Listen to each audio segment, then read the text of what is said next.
Hey, welcome to JourneyOn Conversations, a monthly webcast where we talk with leaders and members of FFBC and beyond about what it means to pursue a Christ-centered life.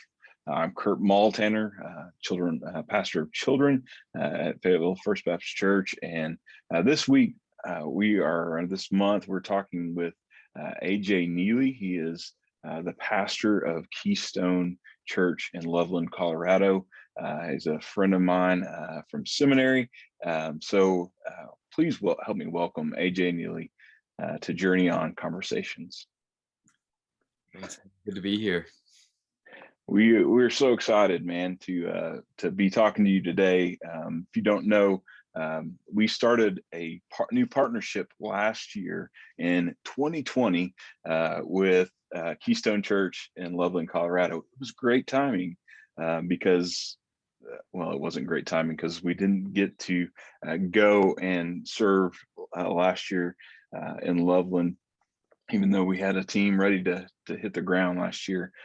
Things shut down, but we're excited to continue. We did some things with Keystone last year, even though in the midst of the shutdown, as we were able to partner with them through some VBS adventure camp things that they were doing, and be able just to support them financially a little bit last year and things like that. So AJ, just start out, tell us a little bit about you and your family, and where you're from, how God's brought you to this point of pastoring Keystone Church. Sure. So I'm AJ. I'm married to Holly, who's not pictured. And then we've got 3 kids. They're 9, 7, and 4, Kendall, Wesley, and Josiah. So I grew up in Amarillo, kind of I'd say mid-sized town in the panhandle of Texas. Really like cattle country, all that kind of stuff. Grew up there, and then ultimately went down to Texas A&M. So if you got any Aggies in the house in SEC country out there, glad to have you out there. Met my wife Holly there.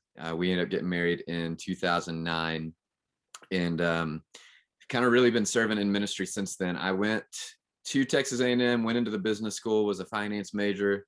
Really just for the longest time assumed that would be the direction, that would be the path that I would be taking, and then really, there was no specific moment really, I think, for me where God made that call to ministry. It was kind of over a season of a couple of years.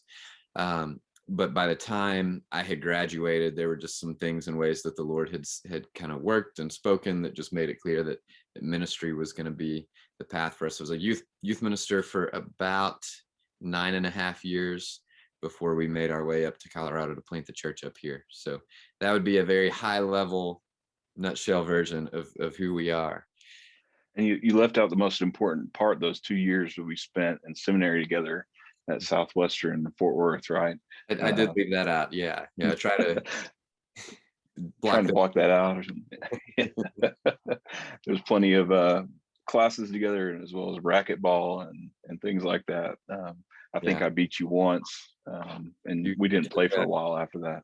You took pity on me as the seminary student living in the dorms, and whenever you go out of town, you'd let me come stay at your house, so I didn't have to stay in the dorm. So that was do laundry and stay at your house versus in a tiny 100-year-old dorm room. Right, with the roommate that snored and woke the whole place up, right? Kept the whole place up at night. It happened to be your roommate. Yeah. Never slept so little in my life. Slept less than I ever did with having newborns. So. Oh man.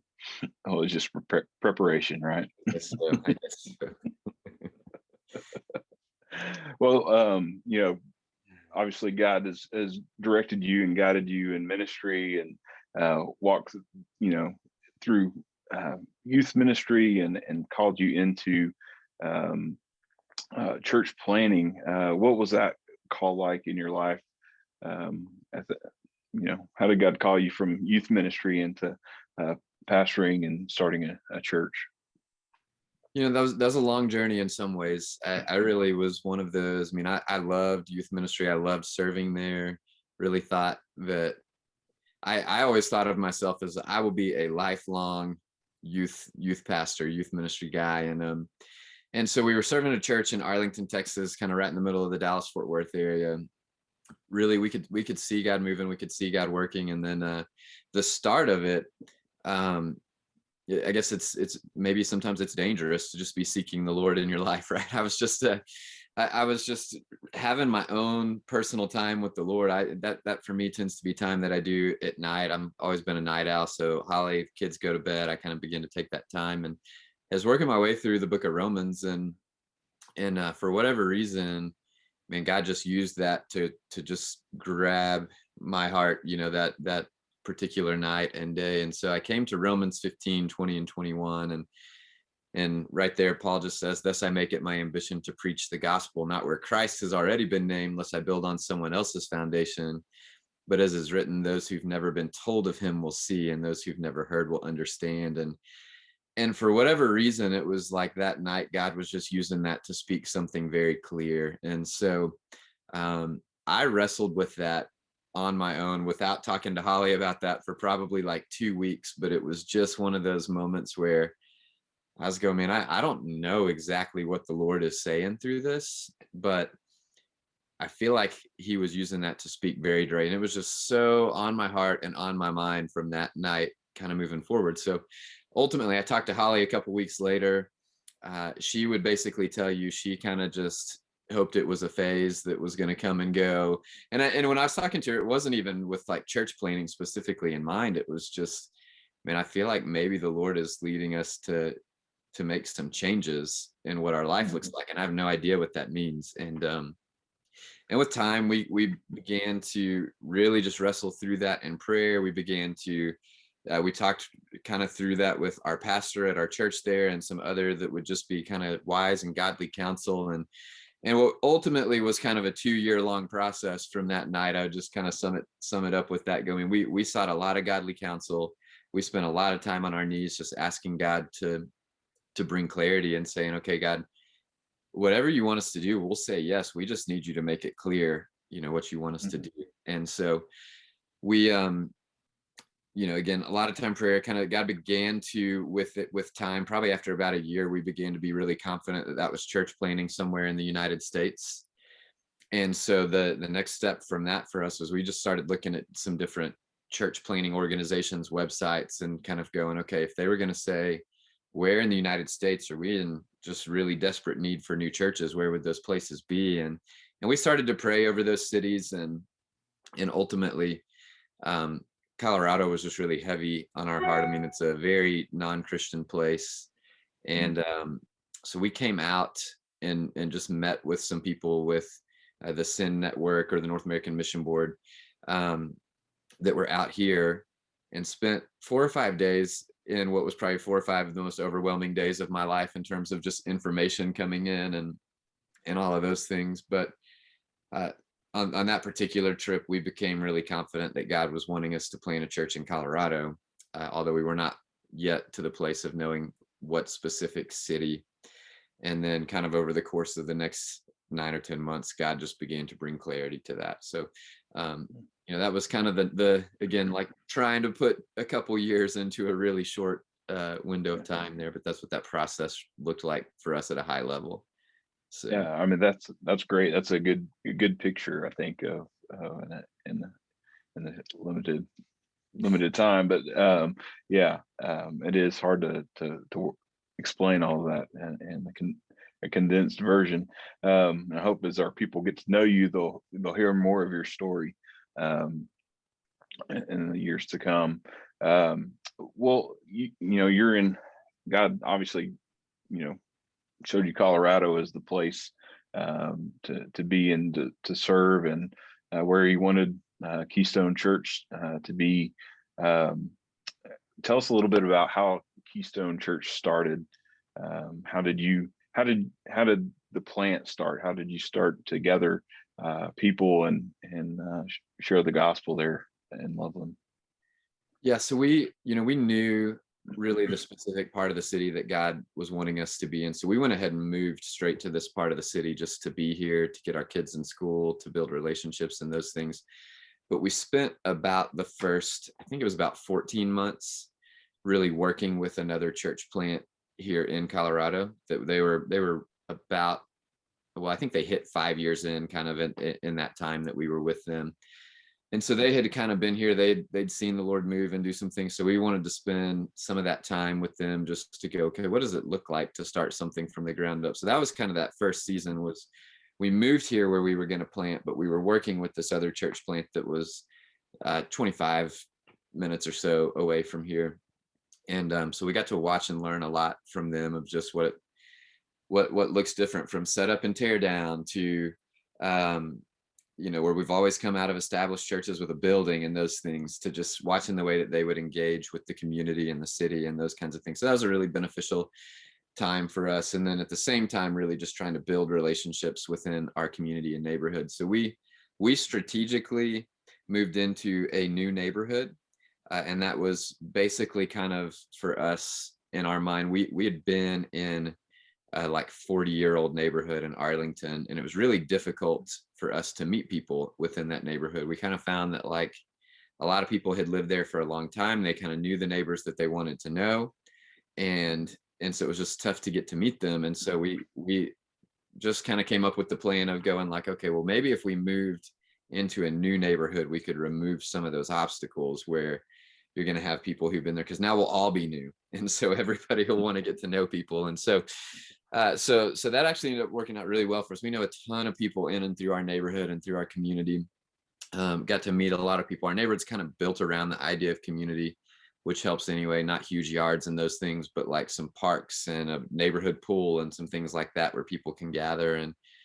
And so just started doing small things. I mean, we'd go to the pool, just to meet people, and we were in the very early phases of our neighborhood, so it was kind of a good time. Met a few people that however it came up in conversation, talked about liking baseball and things like that. And I grew up playing baseball, and so I was like, well, hey, what if I just started a neighborhood softball team, because I was looking for ways to get to know men in our neighborhood.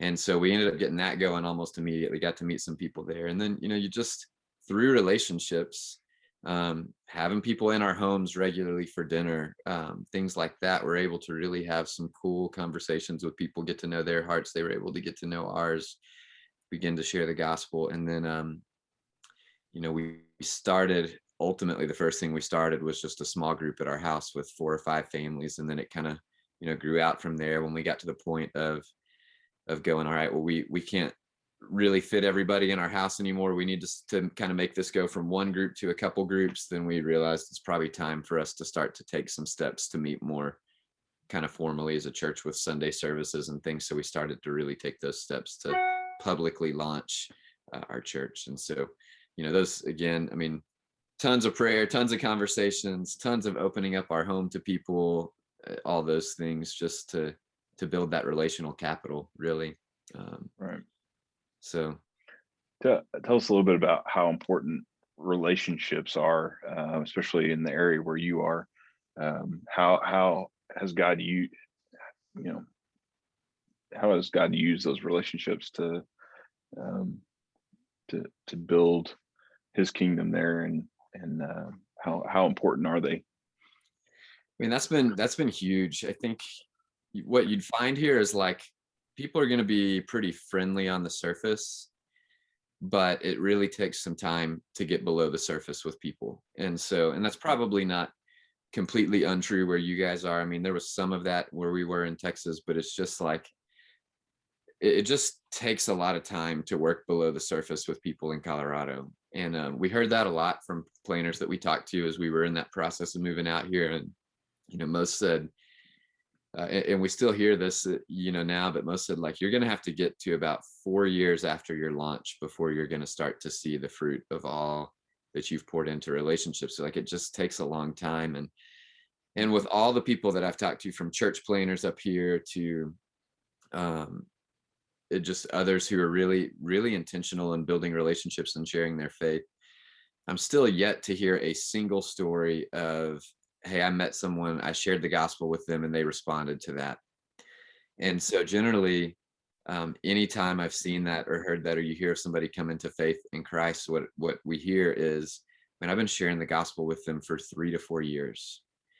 And so those relationships just become the key in that, because of a couple things. One is, if we were to go and share the gospel with somebody and they didn't respond and just kind of go, let me move on to the next person, then based on the way the Lord is really working and pursuing people here, we would never see anybody really come to faith in Jesus.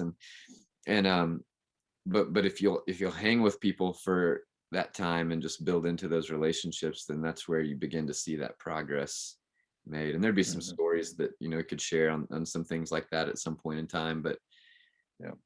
but it's just a slow process here for people to shift that thinking. And Yeah. church is not really a part of the culture here. If you're going like cultural norms, where I would have said, like in Texas, there was at least some social pressure to be a part of a church. I mean, that doesn't exist Sure. here. Uh, and so it just changes things to where, like, that approach is just kind of has to come, a little bit different. And you got to be, I think, willing to just love people for the long haul, and not even, Yeah. I always tell our people, we don't want to just love people so they'll believe what we believe. We want Right. to love people because we've been loved. And if we don't do that, then they're going to see that, man, these people, I'm just kind of a project to them, and then they're going to cut us out of their Mm. life, and we don't want that. So Yeah. I mean, that's a good word for all of us, as far as loving people. Why are we loving people? Is it because they're our project? They're someone we're trying to get to church or get to a place to make a decision, or are we loving people because that's what God's called us to do and who He's called us to be? So I think that's great. As and I think that relational aspect of things is so important, especially at the beginning. And how have you seen? How have you been able to walk with some of these the people in Loveland and towards a deeper relationship with Christ? As you've built the relationships and Keystone Church has grown. How are you walking with them into a deeper um, relationship? yeah, and I'll give you kind of one real specific example of this. But one of the things that we've really worked over the last year to do as COVID came, was we really wanted to push deeper into some discipleship of things anyway. So we've gotten some groups going where we're kind of just doing like some 1 to 3 discipleship things that we're walking through with some people for, we're asking them to commit to a year. And then our prayer is that really, like, each of those groups will multiply, and so we have 5 of those going right now. We'll have a 6th one that will get going in the fall. But so just to kind of go, and you guys would be a part of some of this when you come up soon, but we'll do these big community outreach events. And for us, I mean, obviously there's moments where we're sharing the gospel in those, but we really just hope that it's the start to a relationship. And so there's one of the guys who's in my discipleship group right now that 2 years ago, on Palm Sunday, we did a big community Easter egg hunt. And that was the first time they came to anything, of our church. They had a daughter that, I guess, what was she, probably like probably 4 at the time, maybe 3. And so they came out so she could do an Easter egg hunt. Well, we got to meet them then.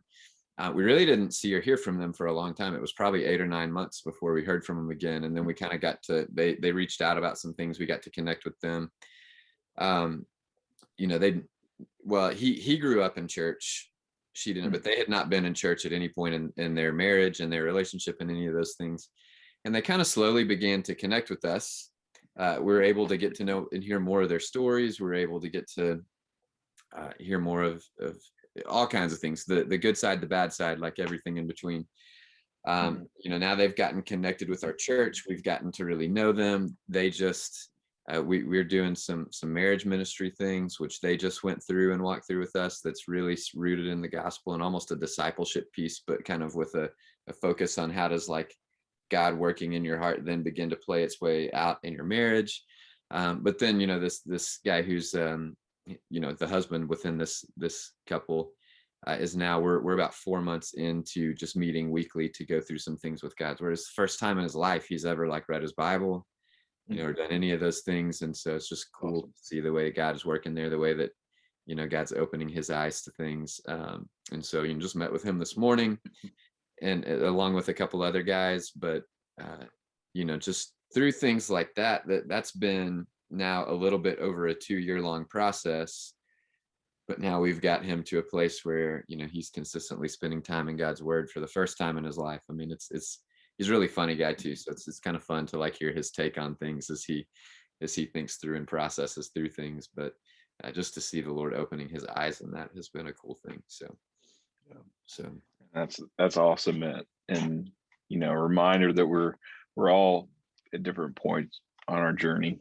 We're all in different places, whether someone that's been in church and in the Word for 20 years, or someone that's like, I have no idea how to do this. I don't know what the next step is. I don't know, I don't know how to have a relationship with God, and how to you know make that grow, and all those things. But those small groups, those discipleship groups, are so important in our growth, in our relationship with God. Um, so we've been partnering with you for little over a year now, even though we haven't been able to be in Loveland yet. Planning to be there this coming summer. I'm looking forward to that in July, to help serve in adventure camp, and any other opportunities that might be available that week. So we're excited. Our folks are excited to be a part of what God is doing there. What as far as our partnership, have you seen any benefits up to this point of just partnership we've had over the past year? yeah, no, I think there's several things within that one. If depending on who's out there hearing this, they may or may not know this. I mean, there has been some financial gifts that have come from you guys on a regular basis. That obviously helps us in these early days where we're not at a place where we can be self-sustaining in those things. Barna had actually put out some research like right around the time we moved out that said, in the Western US, it'll take a church roughly 5 to 7 years to become self-sustaining. So we're at about 2 years into that process. And so just that side of it even just allows us to be here. So that's, Mhm. that's one side of it on that. You guys sent us some things and some resources to do uh, and help us not have to just create it all from scratch, but to do kind of that virtual camp in a sense last year, which everybody was trying to figure those things out, and just with being I've worked in all different sizes of churches, from huge churches to mid-sized churches to smaller churches. Now we're in a church plant in a city that doesn't really want churches, and so it's a small church, but we lean heavily on our people and a lot of things, and our people are incredible and amazing. But any of those things that just we don't have to create from scratch are helpful. So that was a huge blessing for us. And then you guys will have a team come out in July, and those teams are just a big benefit to us in a lot of ways, because it just everything kind of, and as I talked about relationships, like the more touch points we can have in our community, obviously the better. And so teams give us just like a really dedicated like time to do that. I mean, you have people that are coming out to say, hey, for whatever it is, 5 days, 6 days a week, I mean, all we're here to do is serve and invest in this community.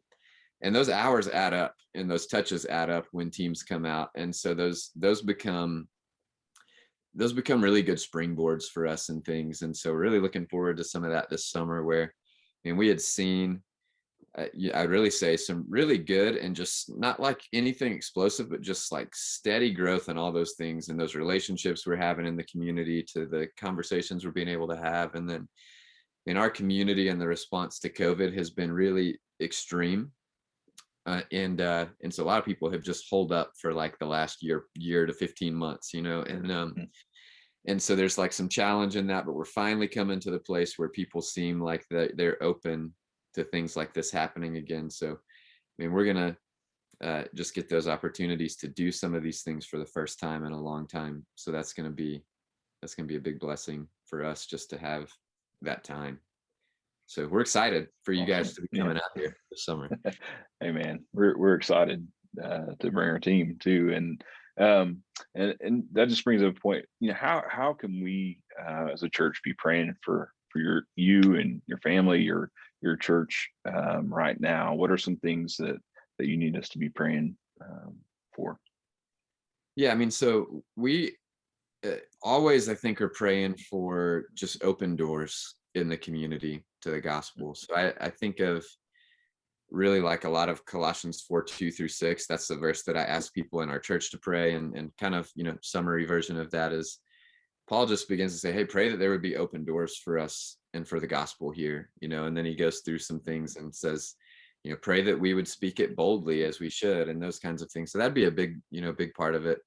And then I think on like a family side, like what roughly from, I guess, I don't know when this will get shown exactly, on like the 23rd of May, I'll head out for a fundraising trip for about 10 days. Holly's going to go see her family kind of in that window of time.